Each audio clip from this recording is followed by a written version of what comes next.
X-ray background was discovered to fill the nighttime sky. What was it? Gamma ray bursts were seen almost once a day. They last very short periods of time, seconds or up to a day. Are they nearby or extremely distant and thus very energetic?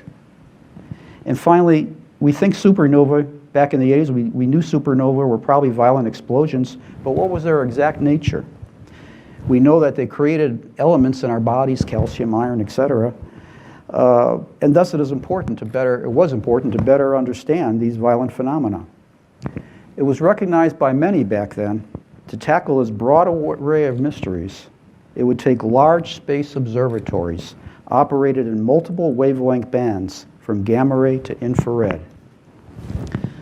And soon we'll see. You'll hear the term wavelength tonight perhaps. Think of wavelength as colors. Our eyes can only see in this little area of visible light here. If you want to look in the ultraviolet, X-ray, gamma ray, much of the infrared, you have to go into space to see basically the rest of the universe. I remember after we sold Hubble, we were trying to sell Gamma Ray Observatory and SERTIV and AXAF, and one congressional staffer, who shall remain unnamed, came up to me and said, hey, you guys are getting Hubble, we're paying a lot for Hubble, why in the world do you need all these other observatories? And I'll use the analogy I used that day with him, and I said, well, if you had a really bad disease and you went to the doctor to get diagnosed, would you go to a doctor who basically used their eyes and their hands to diagnose you?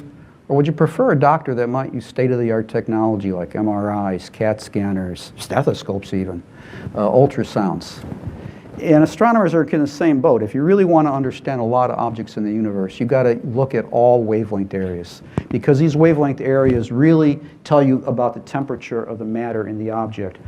Gamma rays and X-rays, tens of millions, hundreds of millions of degrees, ultraviolet, hundreds of thousands of degrees, visible light, tens of thousands of degrees, infrared, hundreds of degrees. So if you want to understand an object, you really have to look at it in many, many different ways. An example of multispectral imaging is displayed in the next two images that will be coming up.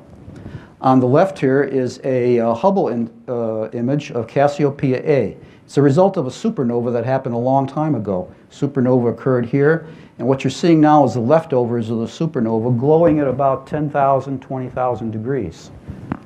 And until we launched X-ray telescopes, that's as much as we saw. This is a Chandra image here on the right. Let's see, you're right. As you can see, this is now showing us million-degree gas, tens of millions of degree gas, and you can see the very big difference in structure. You learn unique things by looking at different wavelengths and a different temperature of objects. In the early 1980s, the Great Observatory Program was created by Dr. Charlie Pellerin. He was a visionary at headquarters who realized it would be difficult to sell individual flagship missions that covered the whole spectrum from gamma ray to infrared. So he created